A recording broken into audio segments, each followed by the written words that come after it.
Podemos superar la crisis educativa con el modelo tradicional en las aulas. Curtis Johnson. En el sector de la industria, innovar supone mejorar continuamente los productos con respecto a sus versiones anteriores.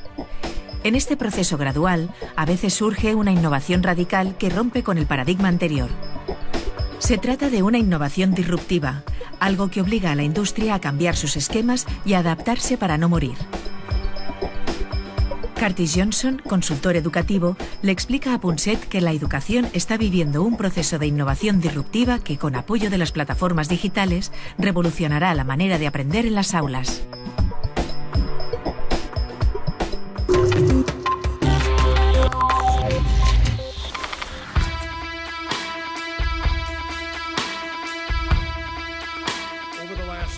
Durante los últimos 10 o 20 años, en casi todo el mundo, el sector educativo ha dejado de centrarse en el acceso y ha pasado a centrarse en la expectativa, la de que todos los jóvenes tienen que prepararse para la economía y la sociedad que intentamos forjar.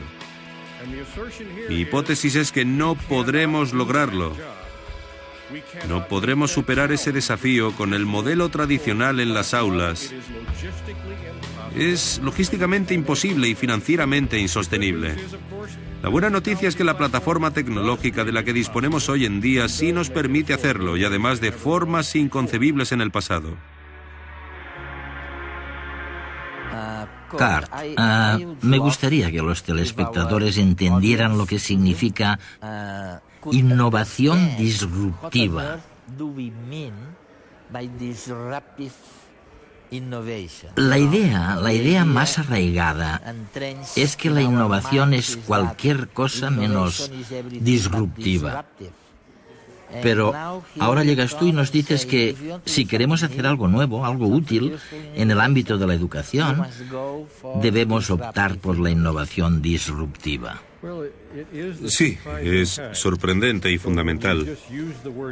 Ante la palabra innovación, se suele reaccionar como si fuera un mero sinónimo de mejora, de algo que se perfecciona cada vez más. Así es como lo vemos más a menudo. Constatamos que, con la mayoría de productos y servicios, a quienes nos los proporcionan, les conviene mejorarlos continuamente para que nos gusten más y los compremos más.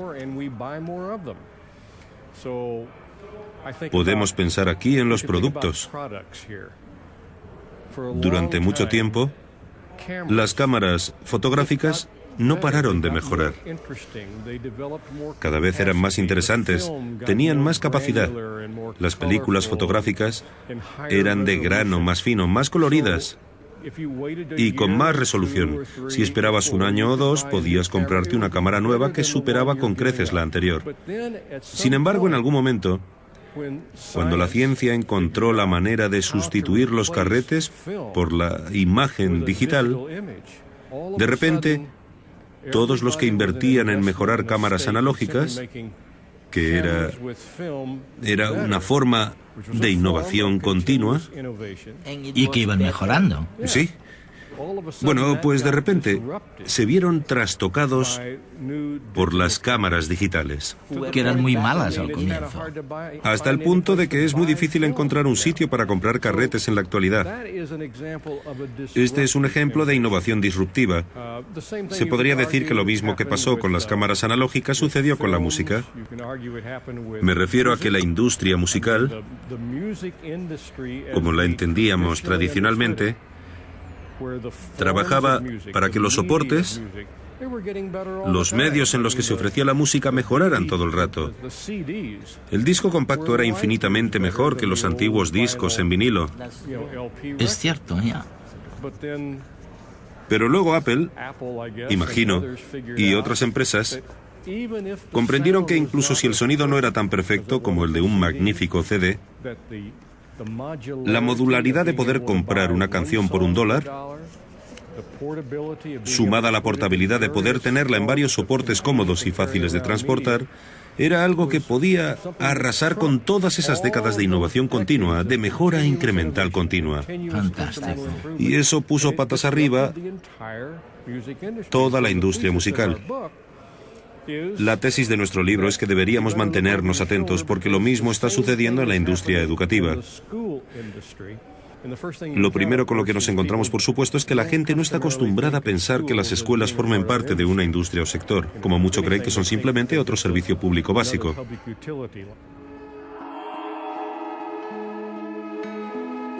Los libros.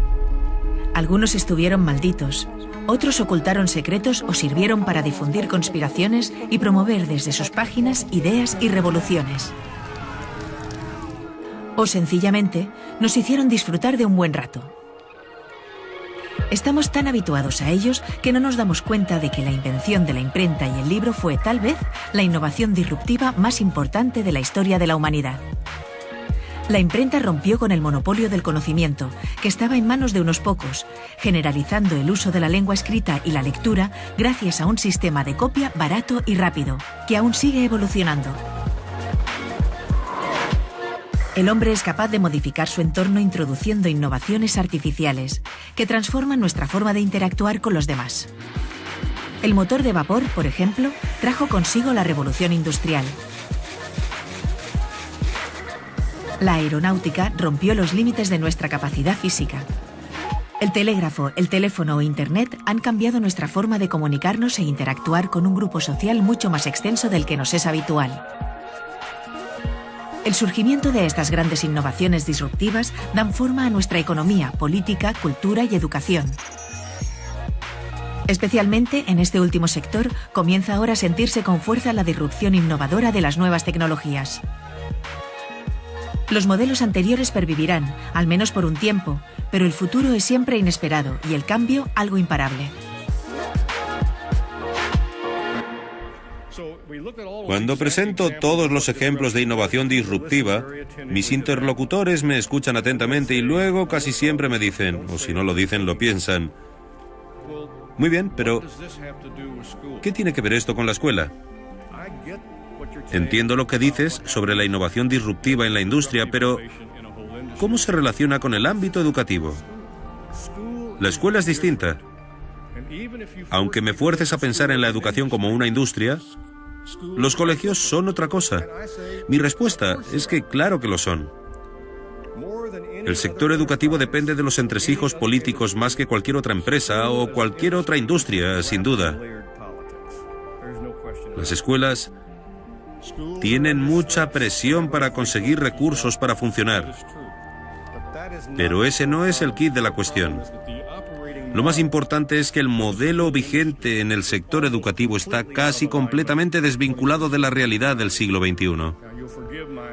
Perdonadme ahora si exagero un poco, pero según el modelo que sigue siendo dominante en la mayoría de escuelas del mundo, al entrar en el aula casi parece que el conocimiento sea algo escaso, difícil, prácticamente imposible de obtener, a no ser que tengamos a un adulto debidamente cualificado de pie frente a un grupo de jóvenes que le escuchen solícitos, dispuestos a anotar en sus cuadernos cualquier dato supuestamente de valor.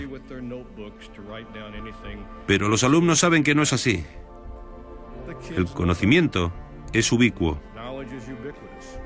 Pueden entrar en Google para buscar una respuesta y llegar a ella mucho más rápido que nadie en esta sala.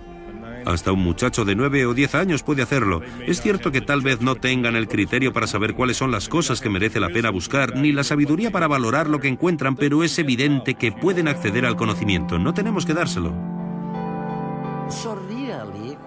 Realmente lo que dices es que la innovación disruptiva que ha sucedido en la industria, básicamente o en cualquier otro tipo de actividad, también sucederá en la educación. Habrá innovación disruptiva. Sí, y no solamente pasará en la educación, sino que sucederá prácticamente del mismo modo que sucede en otros sectores. La pauta en otros sectores es que la tecnología disruptiva se introduce en el mercado. Si pensamos ahora en un contexto de mercado, con un primer intento que realmente no es muy bueno.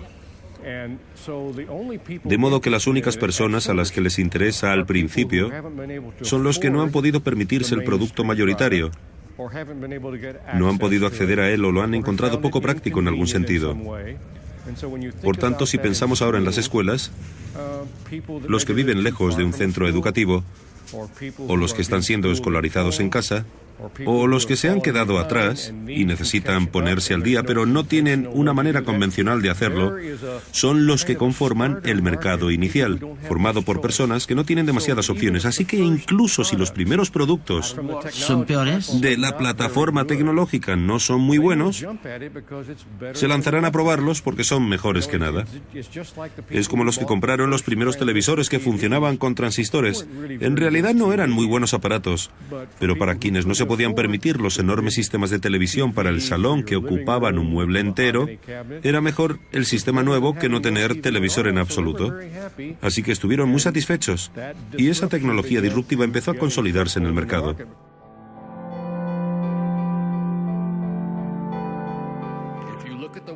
Mirando el modelo de aula dominante, uno podría pensar que todos los alumnos aprenden las mismas cosas de la misma manera, el mismo día, en el mismo lugar y al mismo ritmo. Hay quien lo describe como un autobús que va por la carretera hacia el instituto y que está programado para detenerse únicamente en ciertos lugares, en paradas durante un tiempo concreto. Si alguien va en el autobús, mira por la ventana, ve algo interesante y pregunta si puede bajar a mirarlo, la respuesta es no. Tenemos que ir hacia la siguiente parada, porque así está programado. No es un sistema muy flexible, la única forma de hacerle frente es mediante la personalización radical. ¿Y es posible hacerlo? Desde luego. Pero yo diría que la plataforma tecnológica, o como queráis llamarla, el aprendizaje electrónico, ha seguido el mismo recorrido que la innovación disruptiva que podemos encontrar en cualquier otro sector. La primera versión del aprendizaje electrónico no era demasiado buena, pero luego, sigilosamente, como todas las innovaciones disruptivas, el sistema fue mejorando y mejorando. Se volvió más vívido, más sólido.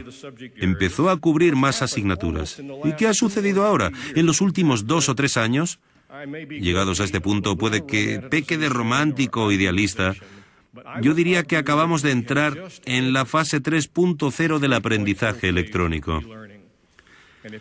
No hay más que ver el software educativo y la oferta online que hay ahora.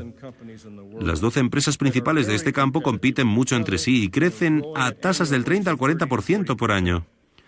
Pero es que, además, este sistema ofrece algunas de las oportunidades de aprendizaje más sofisticadas del mundo. Hay cursos de química que le dan 20 vueltas al 99% de las clases de química que pueda impartir cualquier buen profesor. Y si quieres asegurarte de que los niños sepan qué olor desprende un mechero de Bunsen, siempre pueden ver el material en la biblioteca e incluso recibirlo por correo. Pero ¿cómo se puede conciliar la innovación disruptiva, incluso en el ámbito educativo, con eso que se nos dice tan a menudo de que uno de los principales problemas de la educación es la falta de personalización, que es muy cara, claro? Exacto. El sector educativo siempre se ha caracterizado por un compromiso muy noble de personalizar la experiencia de aprendizaje. Siempre hemos dicho que sería muy deseable, pero lo cierto es que jamás ha sido una opción económicamente viable. Es como si alguien quisiera una versión personal del Windows. Resultaría carísimo. El modelo tradicional carece de medios para personalizar la experiencia educativa de cada niño. Sin embargo, lo que permite la innovación disruptiva, si nos planteamos la tecnología no como una herramienta, ni tampoco como algo que añadamos a la estructura tradicional, sino como una plataforma en sí misma, es que de repente resulta ya no solamente factible, sino también asequible personalizar la experiencia de aprendizaje. Es verdad. Y en realidad, en muchas de las demostraciones que se han hecho hasta ahora, acaba costando un poco menos que el modelo tradicional. ¿Quieres aprender a componer música? ¿Quieres aprender un idioma extranjero? ¿Quieres entender las coordenadas cartesianas, algo que probablemente ha hecho solamente un 1% de los presentes? Todo esto es posible ahora y no lo era antes. Sin embargo, la siguiente pregunta suele ser, bueno, si se utilizan estos recursos, la mayoría de los cuales son recursos online, tanto si los niños están en grupo como si están en ubicaciones remotas, ¿estamos hablando entonces de una escuela de verdad? Creo que la mayoría de los que hemos visto surgir esta generación 3.0 de ofertas electrónicas educativas convendríamos que sí, porque se pueden incorporar varios modelos didácticos, se forjan comunidades y también redes para facilitar el aprendizaje, y la imagen cada vez difiere más a la de la fotografía con niños sentados frente a un ordenador cara a la pared. En su lugar tenemos algo como lo que refleja el instituto de un pequeño municipio rural. Os prometo que nada más entrar en la escuela, parece que hayas entrado en el departamento de marketing de una empresa de nueva creación. La primera impresión es que no está pasando nada, que nadie trabaja.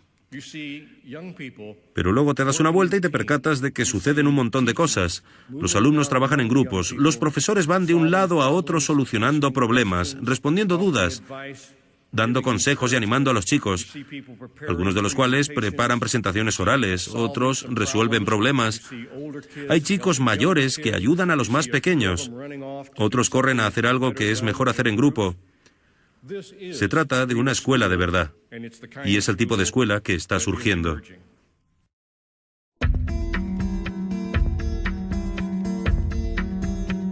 De alguna manera, el modelo vigente en el sector educativo está casi completamente desvinculado de la realidad del siglo XXI. El futuro es digital, y los que pueblan ahora las escuelas pertenecen a esa esfera. El sistema educativo está en crisis por muchas razones, y su modificación paulatina es demasiado lenta para la disrupción que las nuevas tecnologías está introduciendo en las aulas. Es difícil seguir adoptando el modelo de una clase estática con un profesor al frente de un grupo de alumnos que lo escuchan atentos, anotando en sus libretas. El cambio está rompiendo la jerarquía profesor-alumno por un sistema más cooperativo entre los estudiantes que trabajan en equipo y se supervisan entre sí bajo la mirada del maestro.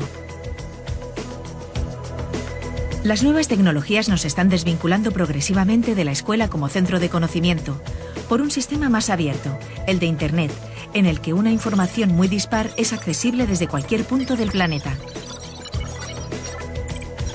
El aprendizaje de la nueva generación también debe ser fluido y multidimensional.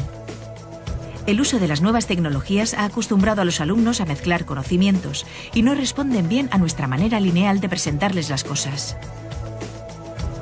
La tendencia en educación es hacia la personalización. El alumno mismo elegirá la información con la que desee trabajar y administrará su ritmo de aprendizaje bajo la supervisión de un tutor, quien habrá de seguir también el desarrollo emocional de sus estudiantes. Por último, el aula perderá su entidad física. Ahora podemos aprender online química desde cualquier lugar del mundo y en el mejor de los laboratorios, hacer una excursión al Museo de Historia Natural de Londres o aprender a tocar un instrumento musical desde casa. Aún más, podemos compartir nuestra experiencia con los demás gracias a Internet. No hay duda de que el nuevo sistema presentará problemas y tendrá que solventar dificultades. Pero el futuro está en manos de las nuevas generaciones y debemos apoyarlas a que descubran su potencial.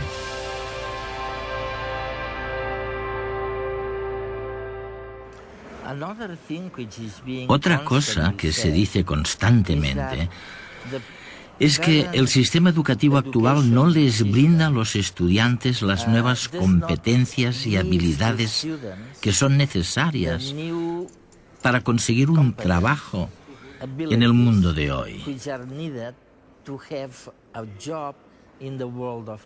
Exacto. Nuevamente, ¿cuáles son esas competencias? Bien, hay un determinado porcentaje de jóvenes que parecen destinados a que todo les vaya bien sea cual sea el sistema educativo. A ellos siempre se les ha dado bien. Así que incluso si la educación o las escuelas no cambian durante 100 años o más, estos jóvenes seguirán teniendo buenos resultados porque aprenden lo que hay que aprender y todo les va bien. No obstante, la mayoría de niños, igual que la mayoría de jóvenes, deberán adquirir destrezas que las generaciones anteriores no tenían. Me refiero a que no solamente tendrán que aprender asignaturas básicas, sino que deberán saber cómo encontrar las cosas que necesitan saber. Y luego tendrán que aprender a trabajar tal como trabaja el mundo hoy, que es principalmente en equipo. Deberán practicar el arte de la colaboración, que me parece que... No es tan competitivo, ¿no? Sí, eso es el reto de colaborar con desconocidos. A todos nos encanta la idea de colaborar con nuestros amigos y lo hacemos de muchas maneras todo el rato. Pero el mundo laboral nos fuerza a llevarnos bien productivamente y crear algo de valor con gente que quizá ni siquiera nos gusta,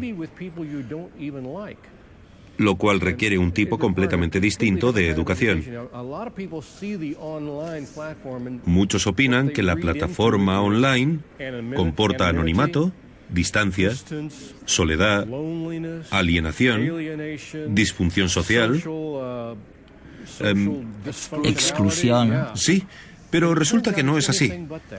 Si entrevistamos a los profesores online, y la mayoría de ellos empezaron a trabajar en el sector tradicional y luego se pasaron a la formación por Internet, muchos de ellos porque habían perdido su trabajo, casi todos nos dirán que tienen una relación más cercana, más íntima y más interactiva con los alumnos en la plataforma online que cuando estaban en un aula tradicional. En el aula tradicional estaban ahí de pie frente a ¿qué? ¿20, 25, 30 alumnos? Un 20 o 30% de estos alumnos jamás levantaban la mano para hablar. Algunos porque se aburrían como ostras, ya que todo iba demasiado lento para ellos. Otros porque no entendían las cosas y no tenían suficiente confianza como para pedir la palabra y decir que no se enteraban de nada. Pues bien, en el mundo online, esto no puede ser así. El profesor debe tener un contacto individualizado con todos los alumnos, a través de varios medios y constantemente. Y además queda un registro informático de este intercambio. Así que en realidad no se crea anonimato, sino que más bien se elimina.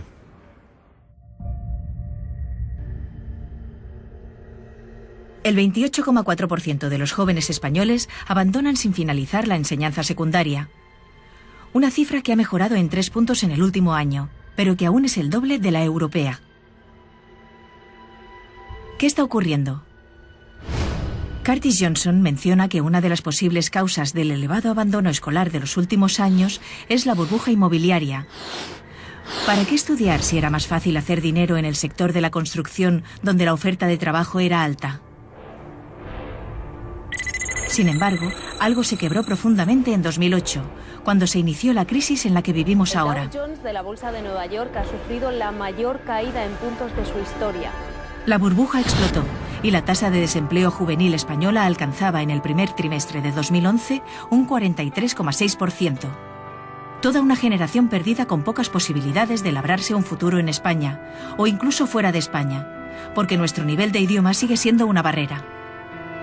El sistema educativo también es, en gran parte, responsable de la situación, porque no suministra las nuevas competencias necesarias para la sociedad del conocimiento y porque sigue anclado en las necesidades de la pasada revolución industrial.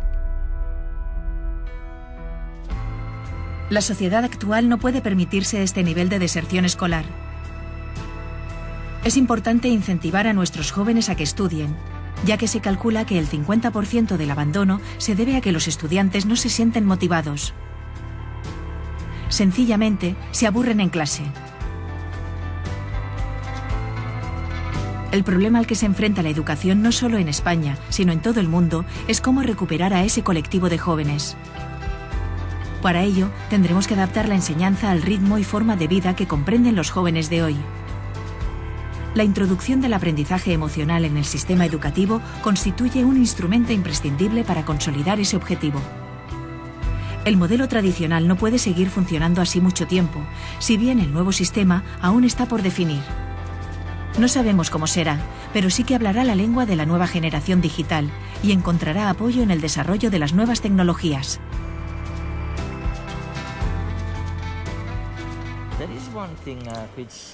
Hay algo que me parece fantástico en lo que dices. Afirmas que debemos cultivar la aspiración a que las personas sean distintas entre sí, que no seamos todos iguales. que todos somos en realidad diferentes. Sí, sí. Y ahí se demuestra lo absurdo que es el modelo educativo dominante que todavía perdura en la mayoría de países. Es como si hubiera una suposición comúnmente aceptada de que todos los niños son iguales. Los educamos igual a todos, les presentamos el material del mismo modo. Y esperamos que todos aprendan las mismas cosas de la misma manera, durante el mismo día y al mismo ritmo. Esta postura no es realista, puesto que no contempla lo diferentes que son los niños en muchísimas cosas. Por ejemplo, en el estilo de aprendizaje, pero también en el ritmo de adquisición de los conocimientos.